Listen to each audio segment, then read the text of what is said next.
Good morning, students. This is strategic management. Importance of SBU in business. A strategic business unit is a profit center which focus on product offering and market segments. SBU typically have a discrete marketing plan, analysis of competitions and marketing campaigns, even though they may be part of a larger business entity. We have to separate tasks and attempt separately while establishing the strategic business unit. It is seen that it must facilitate the style of doing the work. Importance of SBU are as follows. देखो, strategic business unit ये एक ऐसा centre है जिसको हमेशा अपने product से और मार्केट से ज़्यादा से ज़्यादा मैं प्रॉफिट कैसे कमा सकता हूँ, प्रोडक्ट बेचकर वो प्रोडक्ट ऐसे बनाऊँ कि हर मार्केट में मेरा प्रोडक्ट क्या होना चाहिए, वहाँ पर सेल होना चाहिए। ठीक है, उसके लिए जो जो ज़रूरी होता है मार्केटिंग प्लान्स, जैसे मार्केटिंग डिपार्टमेंट में काम करने वाले लोग अलग अलग ऑफ़र्स आपके सामने लेकर आते हैं, वैसे ही हमारे ग्रुप ऑफ कंपनीज़ अपना अपना वहाँ पर प्रोडक्ट्स अलग अलग मार्केट में वहाँ पर सेल करते रहते हैं, अलग अलग स्ट्रैटेजी को प्रिपेयर करके। ठीक है, अभी उसका इम्पोर्टेंस के बारे में बात करते हैं। पहला इम्पोर्टेंट है बिजनेस बेटर ऑर्गेनाइज। कोई भी काम करने के लिए नॉर्मल है, हर काम करने के लिए आपका प्रॉपर ऑर्गेनाइजेशंस होना ज़रूरी होता है। ठीक है, प्रॉपर प्रिंसिपल्स होनी चाहिए। प्रॉपर प्रिंसिपल्स के अलावा टाइम मैनेजमेंट हमारा होना चाहिए। ठीक है, मार्केटिंग मैनेजर वहाँ पर 3 से 4 प्रोडक्ट को एक साथ हैंडल कर सकता है, ऐसे सेम टाइम पर वो हैंडल कर सकता है, ऐसा उसका स्ट्रैटेजी होना चाहिए। ठीक है, अगर वो वहाँ पर कुछ भी कंफ्यूजन क्रिएट करेगा तो हम लोगों को वो बिज़नेस ऑर्गेनाइज करने में प्रॉब्लम्स हो सकती है बहुत सारी, समझे कि नहीं। एक बिजनेसमैन, एक दुकानदार, एग्जांपल हमारा एक दुकानदार जब भी बिज़नेस करता है, छोटा सा ही बिज़नेस होने दो, लेकिन वो बिज़नेस का सारा एक्टिविटीज़ को वहाँ पर सही तरीके से हैंडल कर सकता है। ठीक है, ओके। सेकंड है हमारा micro management. Micro management of the business is possible only when the business is well organize. Micro management बोलते हैं कि एक ऐसा स्टाइल है जो हमेशा आपके वर्कर्स को, यानी सबॉर्डिनेट्स का जो काम है उसको वो मॉनिटर करते रहता है क्लोजली, एकदम क्लोज बेसिस पर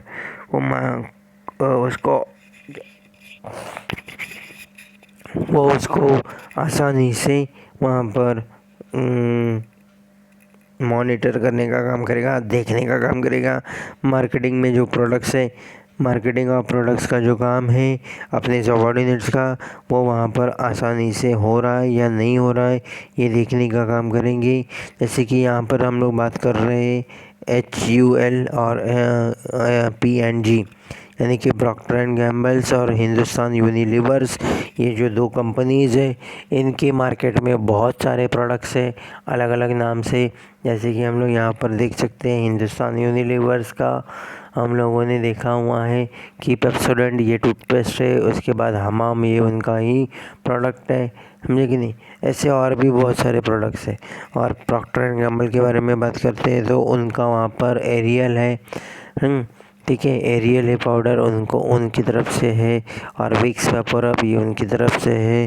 ठीक है, और भी बहुत सारे प्रोडक्ट्स उनके मार्केट में यहाँ पर चल रहे, अलग अलग मार्केट में वो सेम टाइम पर मतलब एक ही टाइम पर सारे प्रोडक्ट्स को वो सही तरीके से हैंडल करने का काम कर रहे हैं अपने अपने मार्केट एरिया में। लेकिन ये तभी पॉसिबल है जब भी हम लोगों ने उसको प्रॉपर तरीके से अपने बिज़नेस को सही तरीके से मैनेज किया रहेगा, ऑर्गेनाइज़ किया रहेगा। इसको बोलते हैं micro management. Elements of autonomy. Elements of autonomy, इसमें हम लोग बात करते हैं कि भाई जैसे ही हम लोग हमारा बिज़नेस ऑपरेट करते हैं वो बिज़नेस बड़ा होते जाएगा, बढ़ते जाएगा। बढ़ने के बाद हम लोगों ने वहाँ पर हमारे कस्टमर्स भी जब बढ़ते जाएंगे, कॉम्पिटिटर्स भी बढ़ते जाएंगे, तो वो हमारा बिज़नेस स्मूथली रन होना चाहिए। इसीलिए यहाँ पर हम लोगों ने स्ट्रैटेजिक बिज़नेस यूनिट को हम लोग ने फॉलो करना चालू किया। ठीक है, अगर हम लोग वहाँ पर प्रॉपर स्ट्रैटेजी बनाते हैं तो हम लोग हमारे कस्टमर्स को जीत सकते हैं, कस्टमर्स को सेटिस्फेक्शन दे सकते हैं, समझे कि नहीं। इसीलिए हमारे पास एलिमेंट्स ऑफ ऑटोनॉमी होना चाहिए, तभी जाकर हम लोग हमारे पूरे बिज़नेस एरिया को, ज़्यादा से ज़्यादा बिज़नेस एरिया को कवर कर सकते हैं, हैंडल कर सकते हैं। उसके बाद नंबर 4 है unity of purpose. Unity of purpose, इसके बारे में बात करूँगा यहाँ पर कि कोई भी ऑर्गेनाइजेशन या बिजनेसमैन जब भी अपना बिज़नेस करता है तो उनके बिज़नेस में काम करने वाले जितने एम्प्लॉयज़ हैं वो सब लोगों का एक ही कॉमन पर्पस होता है, उनका फोकस एक ही होता है। वो लोग हमेशा एक ही गोल को अचीव करने की कोशिश करते हैं जो हम लोगों ने वहाँ पर सेट किया हुआ रहेगा। इसीलिए वहाँ पर एक दूसरे के साथ कोऑपरेशन, कोऑर्डिनेशंस होना ज़रूरी है, यूनिटी होना ज़रूरी है। अगर हम लोग यूनिटी में काम करेंगे तो ही हम लोग सक्सेसफुल हमारा बिज़नेस रन कर सकते हैं। ठीक है, उसके बाद tracking of performance. Tracking of performance में बात करते हैं कि जो जो एम्प्लॉय वहाँ पर काम करता है वो सिंगल बेसिस पर होने दो या ओवरऑल डिपार्टमेंट वाइज होने दो, उसका जो प्लानिंग है, पॉलिसीज़ है, प्रोसीजर्स है, इसको हम लोग सही तरीके से उन लोगों का परफॉर्मेंस किस तरीके से हो रहा है ये देख सकते हैं।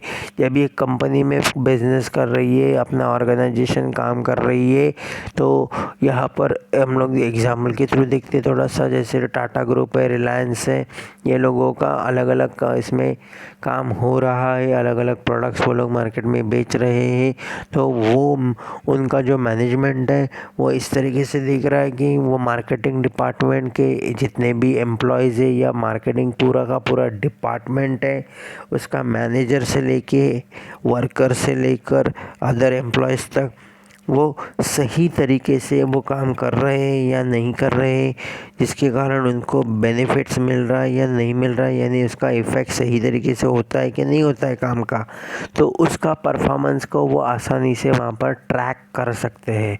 ठीक है, ट्रैकिंग करना यानी कि देखना उसको। ठीक है, जैसे हम लोग बोलते हैं ना, कौन सा आदमी कहाँ पर है, अचानक से आपको फ़ोन किया जाता है, हेलो आपका ये काम हो गया रहेगा तो अभी आप ये काम कर लो करके।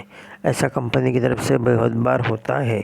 जितने भी मार्केटिंग पर्सन्स होते हैं उन लोगों को बोला जाएगा, ठीक है अभी तुम थाना गए हो ना, वहाँ का काम हो गया रहेगा तो तुम अभी दादर चले जाओ, वो पर्सन का मुझे फ़ोन आया था, वहाँ पर जाके ये ऐसा XYZ काम आपको करना है।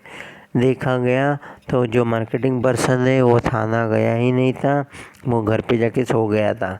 इसका लिए उसका ट्रैकिंग परफॉर्मेंस वो वहाँ पर ज़रूरी होता है। उसके बाद नेक्स्ट जो है वो इंडिपेंडेंट स्ट्रेटजी है। इंडिपेंडेंट स्ट्रेटजी मतलब यहाँ पर बात करते हैं एक एक यूनिट के बारे में, यूनिट वाइज उनका परफॉर्मेंस कैसे रहेगा, जो रिस्पॉन्सिबिलिटी वो पर्टिकुलर यूनिट को दी गई थी क्या उन्होंने वो फुलफ़िल की है या नहीं की है, उसका ओवरऑल रिव्यू देखने का काम यहाँ पर टॉप लेवल मैनेजमेंट हमारा करते रहता है। ठीक है, इसके लिए वहाँ पर एक एक यूनिट को इंडिविजुअल बेस पर उनका फीडबैक लिया जाता है कि भाई तुम लोगों ने क्या क्या काम किया है, क्या क्या स्ट्रैटेजी बनाया था, तुम्हारा परफॉर्मेंस क्या है, रिज़ल्ट क्या है, प्रॉफिट कितना है, सेल कितना है, ये मुझे रिपोर्ट चाहिए, समझे कि नहीं। इसको बोलते हैं इंडिपेंडेंट स्ट्रैटेजी। उसके बाद हायर प्रॉफिटेबिलिटी के बारे में जब भी बात करते हैं कि तो कॉम्पिटिशन्स के कारण ज़्यादा से ज़्यादा हमको प्रॉफिट कमा कर देना, ठीक है, उसके लिए आपको जो भी इन्वेस्टमेंट की ज़रूरत है तो वो इन्वेस्टमेंट करने के लिए मैनेजमेंट बैठा हुआ है, लेकिन उसका उनको रिटर्न्स मिलना चाहिए हर एक यूनिट्स में से, है ना, वो भी टाइम पे और सही टाइम पर उनको जो प्रॉफिट दिलवाएगा या रिटर्न करेगा, उसके लिए वो लोग हमेशा क्या रहते हैं, तैयार रहते हैं। उसके बाद बात करते हैं करेक्ट डिसीजन मेकिंग, ठीक है। करेक्ट डिसीजन मेकिंग यहाँ पर हम लोगों ने हमेशा होना चाहिए, जैसे मैंने बोला था इससे पहले भी, कि सही टाइम पर आपका काम होना चाहिए, यानी टाइम मैनेजमेंट आपका होना चाहिए। छोटे से छोटा एरिया को हम लोग ने वहाँ पर कवर करना चाहिए, छोटे छोटे पॉइंट्स के ऊपर हम लोग ने ध्यान देना चाहिए, तभी जाकर हम लोग हमारा सही डिसीजन ले सकते हैं। उसके बाद हाईली एडेप्टिव का मतलब इस तरीके से है, स्टूडेंट्स इंडिपेंडेंट मिशन और ऑब्जेक्टिव्स को गाइड करना, ठीक है। आपके सामने मार्केट सिचुएशन समझो चेंज हो गया है, तो मार्केट सिचुएशन चेंज होने के कारण आप अपने आप को, आपके प्रोडक्ट को कैसे प्रोटेक्ट करोगे, ठीक है। उसके लिए आपको कुछ भी टाइम मिलने वाला नहीं है, लेकिन जो आपके सामने सिचुएशंस है वो सिचुएशंस को आपको हैंडल करने को आना चाहिए वहाँ पर, कि मैं ऐसे टाइम पर किस तरीके से डील कर सकता हूँ वहाँ पर मार्केट में। तो मुझे अकॉर्डिंग टू मार्केट सिचुएशन एकदम स्लैक हो गया है, मेरा मार्केट में प्रोडक्ट का थोड़ा सा प्रॉब्लम हो गया है, लोगों को थोड़ा सा मिसअंडरस्टैंडिंग हो गया है मेरे प्रोडक्ट्स के बारे में, तो ऐसे टाइम पर मैं अपने प्रोडक्ट को, मतलब मार्केट को किस तरीके से हैंडल कर सकूं, इसको बोलते हैं हाईली एडेप्टिव, ठीक है। इसके बाद लास्ट पॉइंट हमारा है enjoy the competitive advantages. Enjoy the competitive advantages मतलब कंपटीशन तो हर जगह पर है, पढ़ाई से लेकर सब जगह पर हम लोगों को कॉम्पिटिशन्स दिखाई दे रही हैं। वो टाइम पर आपको कॉम्पिटिशन्स में से भी कुछ ना कुछ बेनिफिट्स वहाँ पर होते रहते हैं। अगर आपको सक्सेसफुल होना है, आपको खुद का एक अलग इमेज बनाना है, तो आपको वो कॉम्पिटिशन्स को फेस करना ज़रूरी होगा, उसका एडवांटेजेस लेना ज़रूरी होगा, ठीक है। इसके कारण कुछ स्टूडेंट्स ऐसे हैं कि जो पढ़ने वाले बच्चे हैं, अभी एजुकेशन से एकदम समझा देता हूँ एन्जॉय द कॉम्पिटिटिव एडवांटेजेस क्या है। कुछ स्टूडेंट ऐसे हैं कि कंपटीशन होने के कारण वो क्या करते हैं, उसका बेनिफिट लेते हैं। बेनिफिट लेना मतलब क्या करना है यहाँ पर, कि हम लोगों ने ज़्यादा से ज़्यादा हमारा एजुकेशंस को बढ़ावा देना चाहिए। तो कुछ बच्चे ऐसे हैं कि यहाँ पर जॉब भी करते हैं, एक साइड से एक्सपीरियंस भी लेते रहते हैं और एक साइड से उसका अपना एजुकेशंस भी चलते रहता है, बराबर है। यानी कि आपके पास दोनों आ गया, एक्सपीरियंस भी आ गया, साथ में आपका एजुकेशन यानी डिग्री भी आ गया है, ठीक है। कॉम्पिटिशन्स का बेनिफिट है ये, ठीक है। कॉम्पिटिशन्स है मार्केट में, आपको मालूम है जॉब मिलना आसान नहीं है, ठीक है। इसके लिए जॉब तो है लेकिन मिलना आसान नहीं है, इसके लिए वो लोग यहाँ पर उसका बेनिफिट लेते हैं, एडवांटेजेस लेते हैं।